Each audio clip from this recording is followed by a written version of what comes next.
Well, you don't look like Izzy Fitz. By Not golly, many people do, but I'm not. where is Izzy? Well, I heard he went east somewhere. He went east? East. Well, most people say go west, young man. He went east. Well, he's always the opposite. Yeah, he's always kind of been a backwards kid. Yes, he has. But we won't tell him that. You know. No. But well, hopefully, travel safe, Izzy, and we'll, we're welcoming you next week. But in the meantime, Willa Mae Mertz, cousin Willa Mae, has decided to, to fill in for Izzy. And it's hard to fill Izzy's shoes. Those are tough shoes to fill. 16. I know it, yeah. So I'm glad you're here. So hello and welcome to your old news update. I'm Bud Driscoll and Willa Mae Mertz. Well, see. And we're going to shout out to our sponsors, Eagle Crest Retirement Home, where the elite go to retire, and Headley's Clothing. Headley's Clothing. They're Izzy's personal tailors. Yes. And the Smoky Hill Museum, 211 West Iron, where your history, when you go there, you see all kinds of history. That's right. All right. Now, topping the news today, or yesterday, we'll go back to May 3rd, 1988, 25 years ago. Salina ordinances prohibiting obscenity were abolished Monday by a 5-0 vote of the Salina City Commission. City Attorney Greg Bankston first recommended abolishing the obscenity codes January 11th when a group of clergy asked commissioners to use the codes to prohibit appearances in Salina by groups such as the Chippendales. Oh my. The Chippendales, a male dance group, were the center of a controversy when they performed October 9th in the Bicentennial Center. Bankston urged repeal of the codes because they predate a U.S. Supreme Court interpretation of obscenity and pornography. Oh my. So did you ever think anything was pornographic about the Chippendales? I don't know. I never went. You never went? No, Your mom didn't let you go? No. No, you didn't. I wasn't allowed. Well, not that I would know. No. I've never seen any of that. Of course not. Okay, well, let's go to April 30th, 1938, only 75 years ago. Ooh. W.S. Huesner, who has been under treatment at Asbury Hospital since last Tuesday following an automobile accident, is to be taken to his home at 126 South College this evening. It was said this afternoon by a member of the family.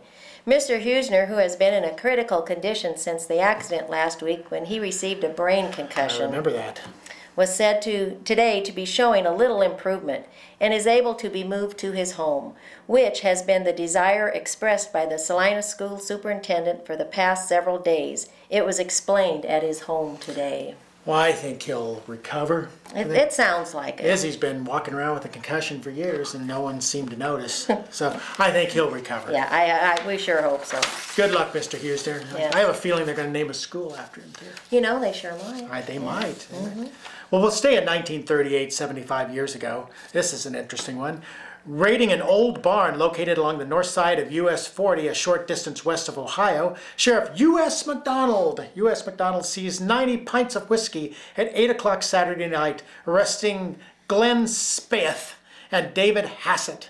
The two men were at the barn when county officers arrived. Oh, my. Well, they were just wanting to enjoy a few pints. I bet they were. Just a few. Just a few. Just to say the least. Yeah. All right. 100 years ago, April 30th. Now, this is exciting. 1913, it sure is.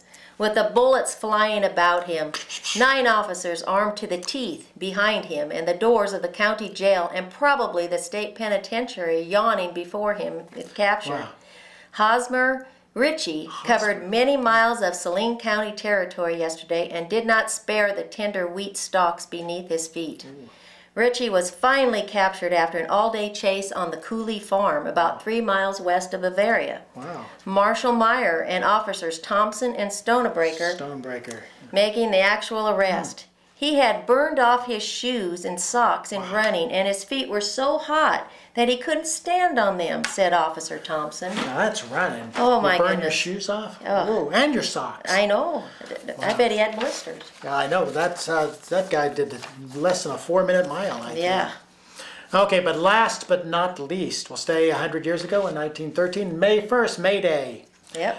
A suit for divorce was filed in the district court Tuesday evening by Harriet A. Mooring against her husband, H.C. Mooring. Mrs. Mooring makes the charge that her husband has abandoned her and has failed to support and at times threatened to shoot himself. Oh my. She says that he accused her a woman of 65 years with being infatuated with a young man of 18 living in Salina.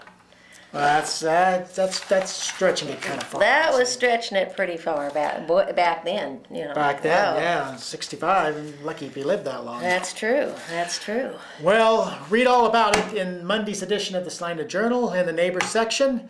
And, you know, well, thanks for filling in, Will and May, and we'll welcome Izzy back next week, fresh from Kentucky. Yep. And until then, we'll see you yesterday.